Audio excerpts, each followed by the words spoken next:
Vince McMahon was in court today. A judge granted him probation in his reckless driving case. Le nom de Vince McMahon fait à nouveau la une des journaux. Et cette fois-ci, c'est à cause d'une vidéo d'un accident de voiture qui circule sur Internet. Do you need an ambulance? No, I don't. All right.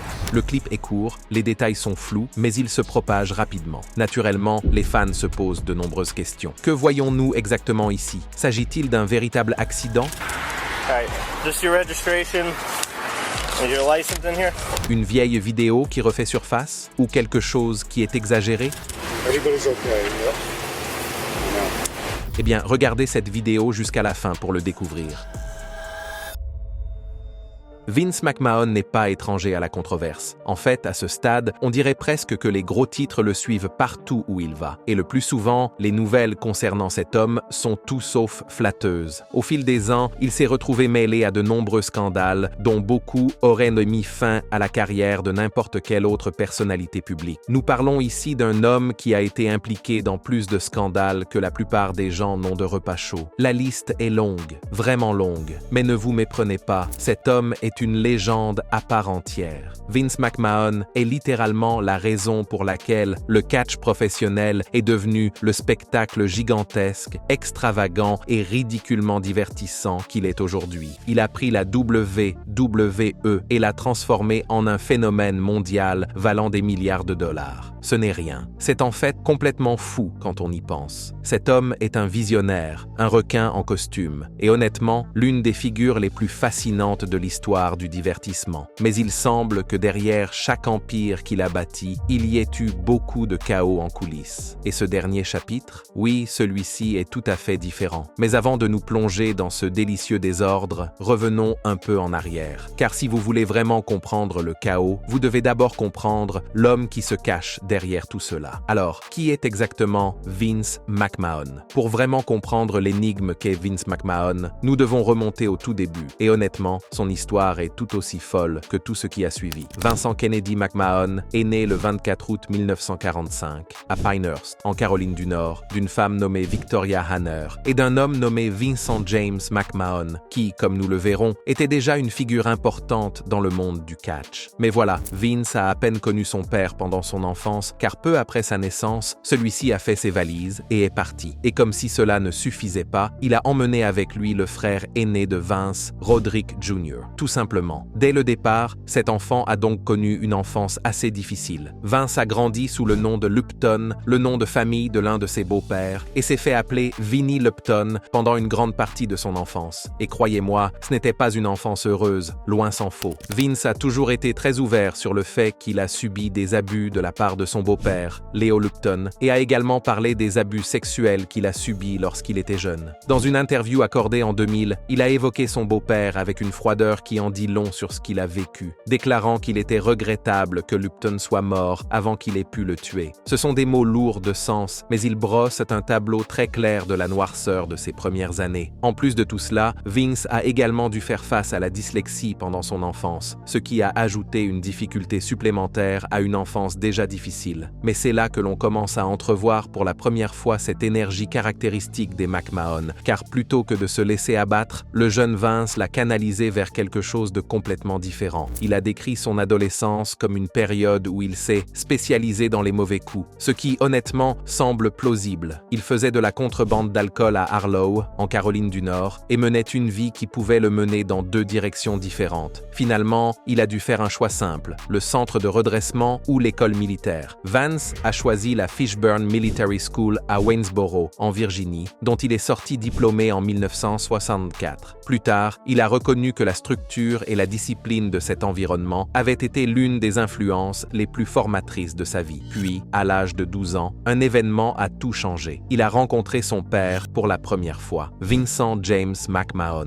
l'homme qui était parti alors que Vince n'était encore qu'un bébé. Aussi compliquée que cette réunion ait pu être sur le plan émotionnel, elle a ouvert ouvert une porte que Vince allait finir par franchir et faire voler en éclats. Car son père n'était pas n'importe qui. Vincent James McMahon était un promoteur de catch et un promoteur très bien connecté. Le catch était littéralement dans les gènes de la famille. Le grand-père paternel de Vince, Jess McMahon, avait été promoteur de boxe et de catch avant lui. Et ses deux grands-parents paternels étaient d'origine irlandaise. D'une certaine manière, le monde du catch attendait Vince depuis toujours. Il lui suffisait de trouver le chemin qui y menait. Après l'école militaire, Vince a poursuivi ses études à l'université d'East Carolina, où il a obtenu un diplôme en administration des affaires. Une fois son diplôme en poche, il n'a pas perdu de temps pour entrer dans le monde de son père. Il a commencé par faire des commentaires, travailler dans les coulisses et apprendre tous les aspects du métier à partir de zéro. Et s'il y a une chose à savoir à propos de Vince McMahon, c'est que cet homme n'est pas du genre à rester les bras croisés en attendant que les choses se passent. C'est quelqu'un qui fait bouger les choses, point final. Au début des années 1980, Vince avait racheté à son père la WWF, comme on l'appelait à l'époque. Et c'est là que les choses ont vraiment commencé à devenir passionnantes. Car si son père était parfaitement heureux de diriger une promotion régionale de catch et de respecter les frontières territoriales tacites qui existaient à l'époque dans le monde du catch, Vince n'avait absolument aucun intérêt à jouer selon ses règles. Il a donc tout bouleversé. Il a commencé à débaucher des talents d'autres promotions régionales, à signer de grands noms et à étendre la portée de la WWF à l'ensemble du pays. Les autres promoteurs étaient furieux. Les gens du milieu pensèrent qu'il avait perdu la tête, mais Vince s'en moquait, car il avait une vision, et cette vision incluait un petit événement appelé WrestleMania. WrestleMania a fait ses débuts en 1985, et c'était un pari absolument risqué. Vince aurait hypothéqué tout ce qu'il possédait, sa maison, toute son entreprise, sur le succès de ce premier événement. Si cela avait échoué, cela aurait été la fin. Game over. Mais cela n'a pas échoué. Ce fut un énorme succès qui a propulsé le catch professionnel dans une toute autre dimension. WrestleMania est devenu une institution, un spectacle annuel que les gens attendaient avec impatience, comme d'autres attendent le Super Bowl. Et ce n'était que le début. L'une des choses qui rendait Vince vraiment spécial et unique était son esprit créatif. Cet homme avait une capacité presque surnaturelle à créer des personnages et des scénarios plus grands que nature qui captivait complètement le public. Il comprenait mieux que quiconque que le catch n'était pas seulement un sport, mais aussi un divertissement. Et il s'est investi à fond dans cette idée. Il a contribué à créer certains des personnages les plus emblématiques de l'histoire du catch, du personnage plus grand que nature, de Hulk Hogan dans les années 80 à l'ère rebelle et provocante de la fin des années 90, qui nous a donné Stone Cold, Steve Austin et D-Generation X. Cette époque, souvent appelée Attitude Era, était particulièrement riche en télévision. Monday Night Raw attirait un public énorme et la WWE était en pleine guerre des audiences avec la WCW, la promotion rivale de Ted Turner. Ce fut l'une des périodes les plus passionnantes de l'histoire du catch et Vince était au cœur de tout cela, aux commandes du navire. Et en parlant d'être au cœur de l'action, Vince ne restait pas simplement dans les coulisses. Oh non. À un moment donné, Vince McMahon est devenu lui-même un personnage. Et quel personnage! Il est apparu à l'écran dans le rôle du méchant, égocentrique et tyrannique patron, Monsieur McMahon, et c'était tout simplement génial. Sa rivalité avec Stone Cold Steve Austin est toujours considérée comme l'une des plus grandes histoires de l'histoire du catch. Le rebelle buveur de bière contre l'autorité corrompue et avide de pouvoir. C'était parfait. Le public en raffolait chaque semaine et Vince jouait ce rôle de méchant avec un engagement et un enthousiasme qui méritent honnêtement beaucoup plus de crédit qu'ils n'en reçoivent. Mais il n'y avait pas que Austin. Vince a entretenu des relations profondément complexes et fascinantes avec de nombreux catcheurs au fil des ans. Sa dynamique avec Shawn Michaels, HBK, était légendaire, pleine de tensions réelles et de respect sincère. Sa relation avec Bret Hart a été l'une des plus dramatiques de l'histoire du catch, culminant dans l'un des moments les plus controversés que l'industrie ait jamais connu, le Montreal Screwjob, où Vince a tristement demandé à l'arbitre de sonner la cloche au milieu du match à l'insu de Bret, le privant ainsi de son titre de champion dans son propre pays. Ce moment a brouillé la frontière entre réalité et fiction d'une manière que le catch n'avait jamais connue auparavant. Et puis il y avait sa relation avec The Undertaker, fondée sur le respect mutuel et un engagement commun envers l'art du catch. Ou encore sa dynamique compliquée avec Triple H, qui est passé de catcheur à gendre pour finalement devenir l'un des dirigeants les plus puissants de la société. Le fait est que Vince McMahon n'a pas seulement créé une société de catch. Il a créé un univers, un monde plus grand que nature, peuplé de personnages inoubliables, de moments époustouflants et d'histoires qui ont fidélisé des générations de fans. Qu'on l'aime ou qu'on le déteste, cet homme est indéniablement l'une des figures les plus influentes de l'histoire du divertissement. Mais bien sûr, même les empires les plus impressionnants ont leurs failles. En coulisses, Vince avait de gros problèmes. Commençons par le scandale des stéroïdes. Au début des années 1990, Vince McMahon a été inculpé par la justice fédérale pour avoir distribué des stéroïdes anabolisants à ses catcheurs. À l'époque, c'était une affaire énorme. On parlait de tribunal fédéral et de la fin potentielle de la WWF. Le procès a été un véritable cirque. Vince s'est assis dans cette salle d'audience et s'est battu avec acharnement contre les accusations. Finalement, il a été acquitté en 1994. Mais qu'en est-il des dommages causés à la réputation de la société? Il a fallu du temps pour s'en remettre. Il y a ensuite eu la XFL. Bon, il s'agit moins d'un scandale que d'un échec public spectaculaire, mais cela vaut la peine d'être mentionné car cela en dit long sur la personnalité de Vince. En 2001, il a lancé une ligue de football rivale de la NFL, la XFL, qui était censée être plus audacieuse, plus rapide et plus divertissante que le jeu établi. Elle n'a duré qu'une saison. Les audiences ont démarré correctement, par curiosité, puis ont chuté presque immédiatement. Vince a mis fin à l'aventure et a perdu environ 35 millions de dollars. À son crédit, il a réessayé en 2020, relançant le projet, mais la pandémie est arrivée et l'a interrompu après 5 semaines. On ne peut vraiment pas inventer ça. Il y a ensuite eu la saga des dépenses politiques de Linda McMahon. L'épouse de Vince, Linda, s'est présentée aux élections sénatoriales dans le Connecticut, non pas une, mais 2 fois, en 2010 et 2012, dépensant au total environ 100 millions de dollars de leur fortune personnelle pour ses campagnes. Elle a perdu les 2 fois, 100 millions de dollars, disparus. Et bien que ce soit techniquement l'histoire de Linda, la fortune de la famille McMahon qui a financé ses campagnes en a fait aussi l'histoire de Vince. Mais tout cela, les stéroïdes, la XFL, les dépenses politiques, tout cela n'est rien comparé à ce qui a suivi. Car en 2022, le Wall Street Journal a publié une enquête qui a secoué le monde entier du catch. Le rapport affirmait que Vince McMahon avait versé des millions de dollars en secret à d'anciennes employées de la WWE pour les empêcher de parler d'allégations d'inconduite sexuelle. Il s'agit de paiements totalisant environ 12 millions de dollars à plusieurs femmes. Le conseil d'administration de la WWE a lancé une enquête et à l'été 2022, pour la première fois depuis des décennies, Vince McMahon a démissionné de son poste de président-directeur général de la WWE. Il a bien sûr tenté de revenir. Début 2023, il a réintégré le conseil d'administration de la WWE, invoquant son désir de superviser une éventuelle vente de la société. Cette vente a finalement eu lieu. Le groupe TKO, issu de la fusion entre la WWE et l'UFC, a été créé. Mais le retour de Vince a été de courte durée. En janvier 2024, la situation s'est considérablement aggravée. Une ancienne employée de la WWE, Janelle Grant, a intenté un procès contre McMahon, l'accusant de trafic sexuel, d'agression sexuelle et d'abus aussi troublants que détaillés. Le ministère de la Justice a lancé une enquête fédérale, et c'est ainsi que Vince McMahon s'est retrouvé confronté aux accusations les plus graves de sa vie. Il a démissionné une nouvelle fois et, depuis son départ, Vince est pratiquement absent de la télévision de la WWE, les mentions le concernant dans les programmes étant rares. Il est resté en contact avec certains talents ici et là, mais dans l'ensemble, il a gardé ses distances avec l'entreprise qu'il a mis des décennies à bâtir. Depuis lors, il est resté pratiquement à l'écart des projecteurs, jusqu'en 2025,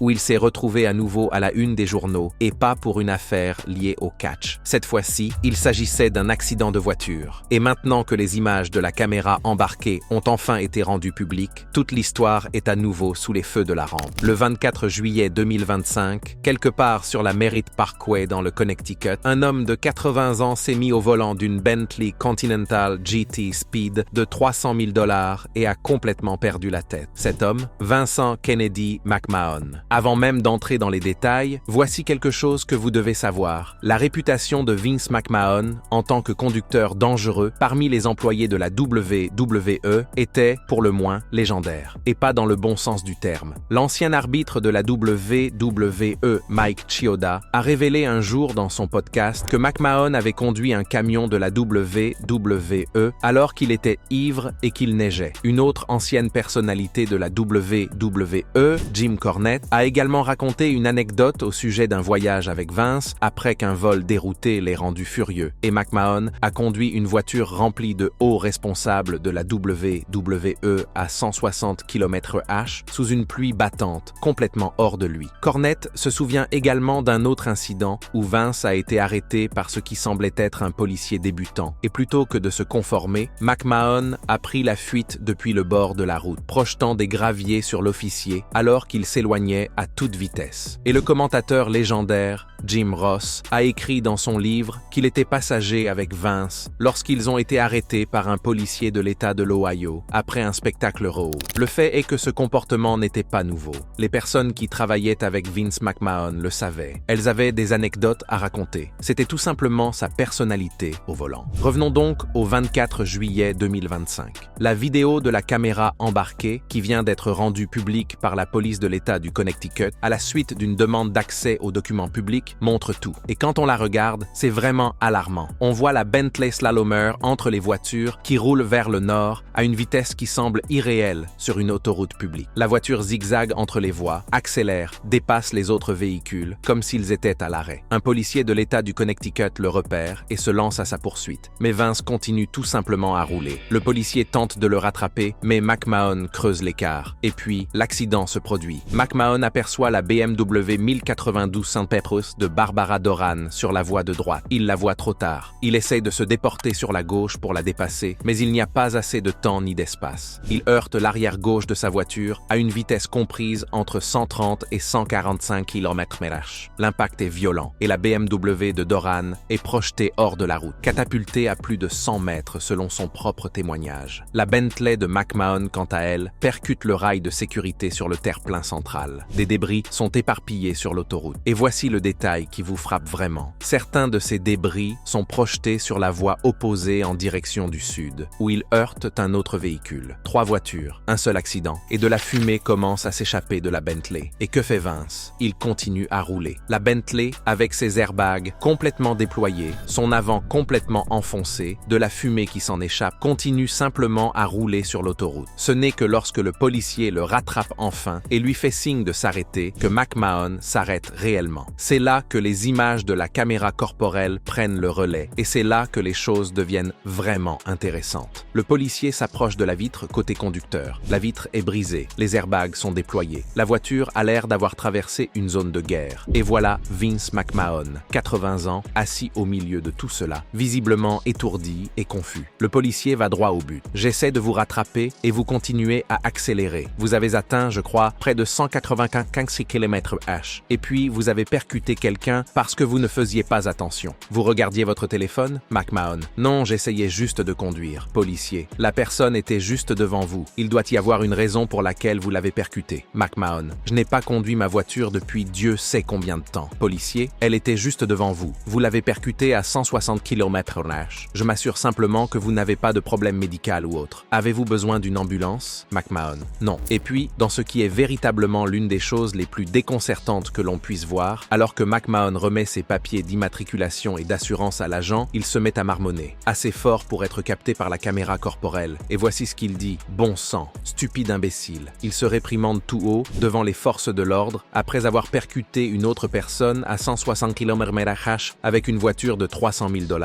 Honnêtement, cela a presque quelque chose de shakespearien. Après l'échange de documents, Vince pose la question qui le préoccupe le plus. Si quelqu'un d'autre a été blessé, l'agent confirme que Barbara Doran va bien et que personne d'autre n'a été gravement blessé. Et la réponse de Vince, prononcée avec ce que la vidéo montre comme un soulagement visible et sincère. Oh merde, c'est un miracle. Et voici le problème. D'après tout ce que Barbara Doran a décrit dans sa déclaration, il n'avait pas tort. La PDG de BD8 Capital Partners, âgée de 72 ans, s'est souvenue plus tard du moment de l'impact avec une clarté terrifiante. Elle a déclaré qu'elle roulait simplement sur la voie de droite de la Merritt Parkway, occupée à ses affaires, lorsque soudain, la la Bentley de McMahon l'a percutée par derrière à une vitesse comprise entre 130 et 145 km/h. Elle a été projetée à plus de 100 mètres de la route. Elle a déclaré avoir eu la chance de garder le contrôle de sa voiture. Elle a également souligné que si McMahon ne l'avait pas repérée à la dernière seconde et n'avait pas fait une embardée, s'il l'avait percutée de plein fouet au lieu de heurter l'arrière, les conséquences auraient pu être catastrophiques, fatales. Il est intéressant de noter qu'elle et Vince se sont effectivement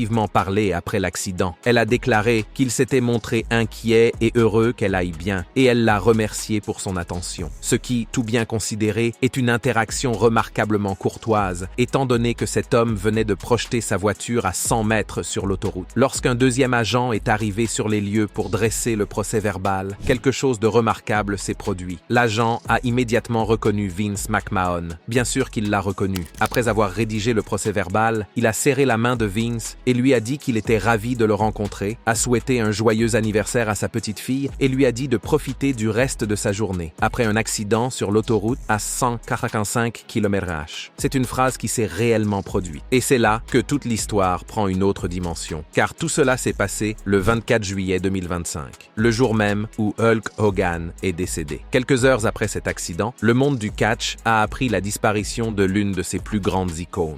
Barbara Doran elle-même a souligné le timing étrange dans sa déclaration, soulignant que Hogan, l'homme qui a contribué à la carrière et à la fortune de Vince McMahon, est décédé à peu près au même moment que l'accident. C'est le genre de coïncidence qui semble irréelle et pourtant nous y sommes. En ce qui concerne les conséquences juridiques, en octobre 2025, McMahon a comparu devant le juge Gary White à la Cour supérieure de Stamford. Son avocat, Mark Sherman, avait déposé une demande de programme de réadaptation accélérée. Le juge a accepté à condition que Vince fasse un don de $1000 à une œuvre caritative et conserve un casier judiciaire vierge. S'il reste dans le droit chemin jusqu'au 15 octobre 2026, les accusations de conduite imprudente et de suivi trop rapproché seront complètement abandonnées. Un don de $1000.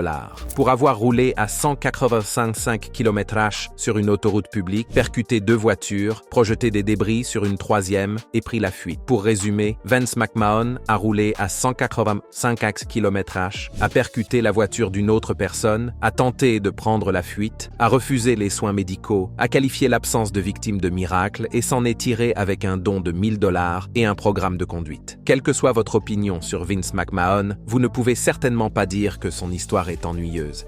C'est tout pour cette vidéo sur la nouvelle vidéo terrifiante de l'accident de voiture de Vince McMahon qui fait le buzz. Que pensez-vous de la dernière actualité concernant Vince McMahon? Faites-nous part de votre avis dans la section commentaires et avant de partir, n'oubliez pas d'aimer cette vidéo et de vous abonner à Ring Rivals pour ne pas manquer les prochaines.